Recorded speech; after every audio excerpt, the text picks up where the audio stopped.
Have you ever felt your peace being drained? Not by loud chaos, but by the quiet presence of certain people.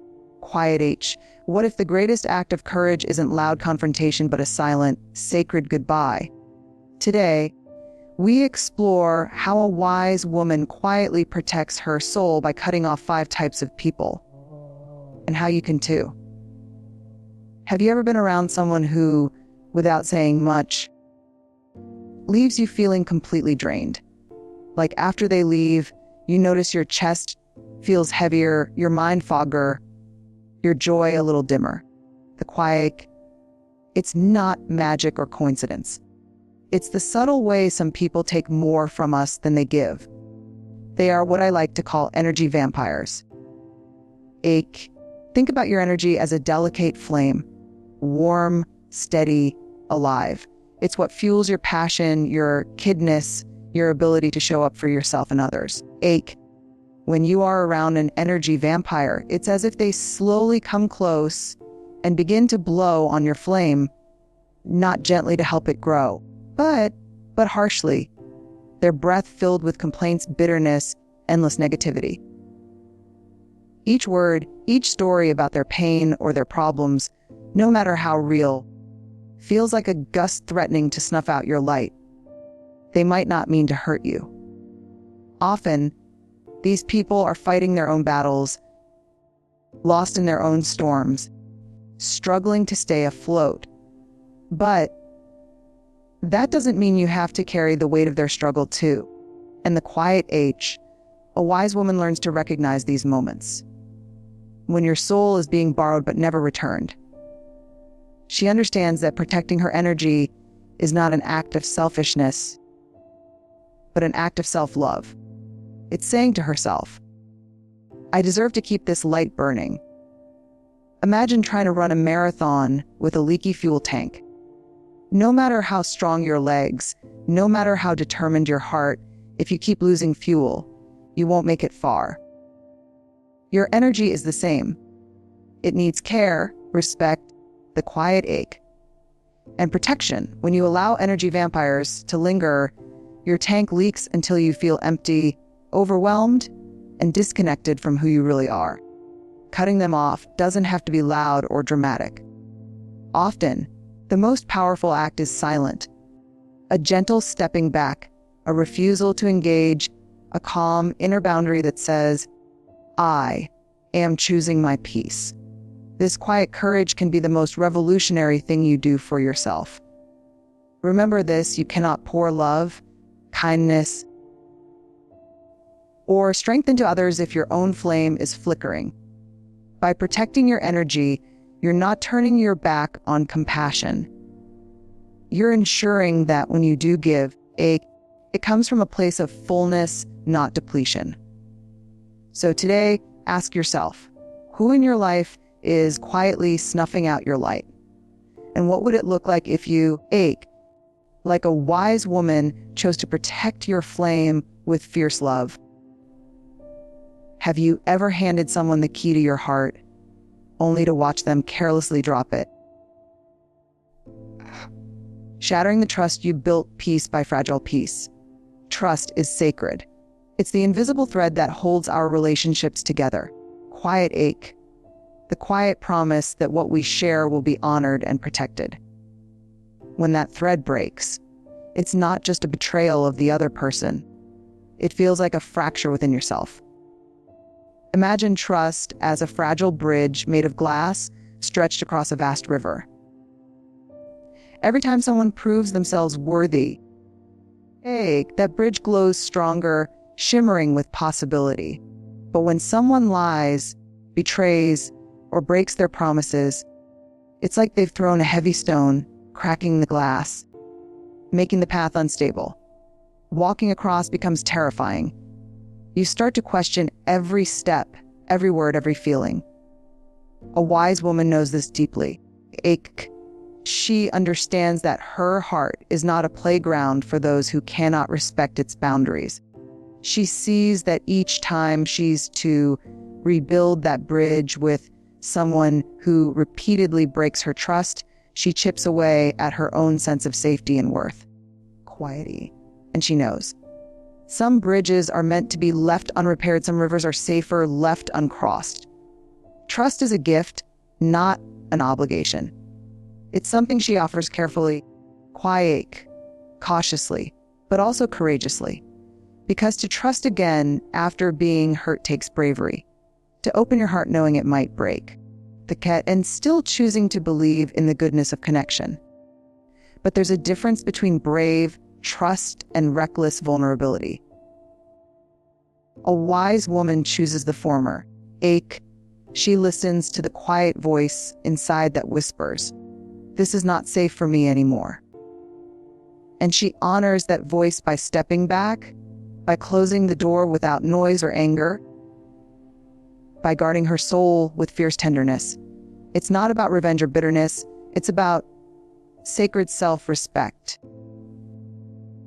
It's about understanding that you don't owe anyone continued access to your heart if they don't value it.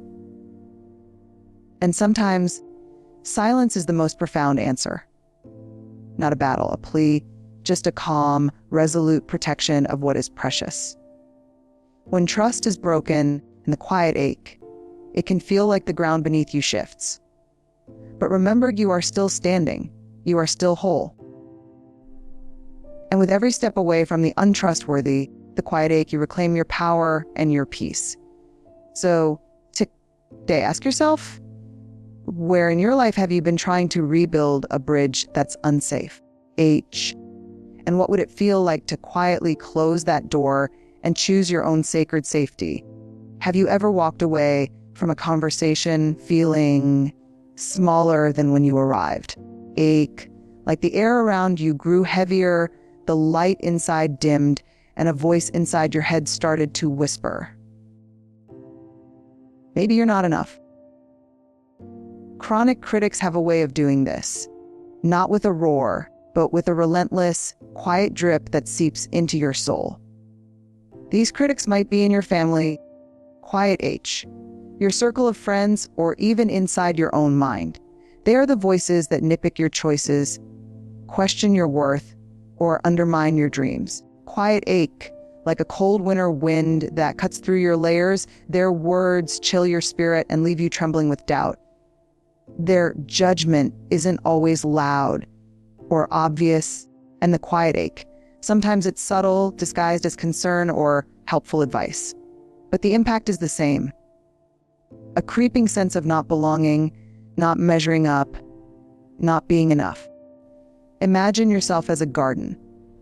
You are the soil, rich with potential and beauty. Chronic critics are like persistent weeds, crowding out the flowers of confidence, hope, and joy. If left unchecked, they can take root and spread, choking the very things that make you flourish. But a wise woman learns to see these weeds for what they are. Not truth, not reality, but distractions that steal her sunlight. She understands that not every voice deserves a seat at her table. She listens deeply to her own heart and learns to speak kindness into the spaces critics have hollowed out. She replaces their cold judgments with warm affirmations, nurturing her self-worth like the most precious bloom in her garden. It's hard to silence the critics, especially when they come from people we love or when they echo our own internal fears. But the wise woman chooses to become her own fiercest defender. She practices radical compassion with herself. Quiet, knowing that worth is not something given by others, but something fiercely cultivated from within. So the next time you hear that voice, the one that says you're not good enough, smart enough, or worthy enough, pause. Take a breath. And remind yourself, you are more than those words. You are whole. You are enough. Always have been, always will be. And the quiet ache, cutting off chronic critics, isn't about shutting out all feedback. It's about protecting your soul from voices that diminish rather than build. It's a radical act of self-love to choose silence over self-doubt, courage over fear. Ask yourself, who are the chronic critics in your life? And how might your soul feel if you quietly distanced yourself from their cold winds? What new space could you create for your own voice to grow louder, clearer, kinder? Ache. Have you ever noticed how some people seem to carry storms wherever they go? Their presence stirs up tension, arguments, or crises. Not because they're bad people who eat H, because chaos feels like the only way they know how to connect, survive, or feel alive. These are the drama magnets. They thrive in turbulence, and somehow, in the quiet ache, they pull others into their whirlwinds, whether we want to be pulled or not. Imagine yourself as a calm, still lake on a quiet morning. Your surface is smooth, and the quiet ache, reflecting the sky, the trees, and the peace you've worked hard to cultivate. Now imagine someone comes along and tosses stones into your waters, creating ripples that spread far and wide.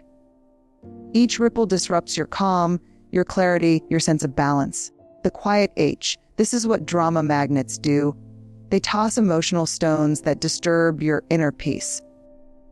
You might find yourself caught in their storms, swept into arguments that drain you, dragged into crises that aren't yours to solve, or endlessly navigating emotional whirlpools that leave you dizzy and depleted. It's exhausting because drama is contagious. It hijacks your focus and energy, leaving little room for your own healing or growth. A wise woman sees this clearly. She recognizes that her peace is not negotiable. She understands that her calm is a gift to herself, to those she loves, and to the world. She learns to say no to being a lifeboat in someone else's never-ending storm. She knows that stepping back is not abandoning others, but preserving her own soul's sanctuary. Sometimes, in this ache, this means creating quiet boundaries, gentle but firm lines drawn in the sand that protect her from being pulled into chaos. It means choosing silence over the clamor, stillness over the swirl. It means recognizing that not every battle is hers to fight, not every crisis her responsibility to fix. H. There's a sacredness in this kind of boundary setting. It's not cold or uncaring, it's fiercely loving. It says, I will hold space for you in the quiet ache, but I will not lose myself. It's a refusal to sacrifice inner peace for outer drama. Imagine how different your life could feel if you allowed your lake to stay calm, untroubled by stones thrown carelessly. Imagine the clarity, the strength, ache, the deep breath of relief that comes from refusing to be swept away. So today, ask yourself, where in your life are you carrying storms that aren't yours? And how might your soul respond if you chose, like a wise woman, to protect your calm? Silently, firmly, and lovingly. Have you ever met someone who seemed to be there for you? Always ready to listen, to offer advice, to help carry your burdens. At first, it feels like a blessing. But slowly, and the quiet age, you start to notice something unsettling. Instead of feeling uplifted and supported, you feel drained. Like your energy has been quietly siphoned away, leaving you tired, overwhelmed, and stretched too thin. These are the energy drainers disguised as helpers. Their help comes with a hidden cost. They ask for your time, your emotional labor, and the quiet, your attention, if ever, offer the same in return. They pull you into their problems, expect you to fix their chaos, or ache, or lean heavily on your strength without ever truly lifting you up. It's standing beneath a tree that takes all the water from the soil, but never nourishes it back. Imagine your energy as a precious reservoir. It fills you with strength, resilience, and love. Every act of kindness, every moment of compassion taps into that reservoir. But if you keep giving to someone who only takes, the reservoir slowly empties. No matter how much you want to help, if you don't protect your boundaries, you risk running dry. The quiet ache, a wise woman learns to recognize this subtle depletion. She understands that saying yes to everyone's needs at the cost of her own well-being is not an act of generosity. It's a recipe for exhaustion. She practices the radical art of saying no, not with anger or guilt and the quiet ache, but with quiet conviction and love for herself. This isn't about shutting people out or turning away from kindness. It's about honoring the truth that self-care is not selfish. It is survival. When you take care of your own energy first and the quiet H, you can show up fully for those who truly deserve your heart and your time. When you set boundaries, you create space for healthier, more balanced relationships, where giving and receiving flow naturally. Think of these boundaries as gates to your soul's garden. You decide who enters and who stays out. You choose what nourishes you and what depletes you, and you give yourself permission to walk away at least firmly when the cost becomes too high. So today, ask yourself, and the quiet H, who in your life asks for your help but never seems to truly give back? How would it feel to protect your energy by saying no? Silently, lovingly, without apology. What new strength and peace might you discover when you honor your own needs first? Cutting people off silently is not about anger or revenge. It's about self-respect, courage, and love for your own soul.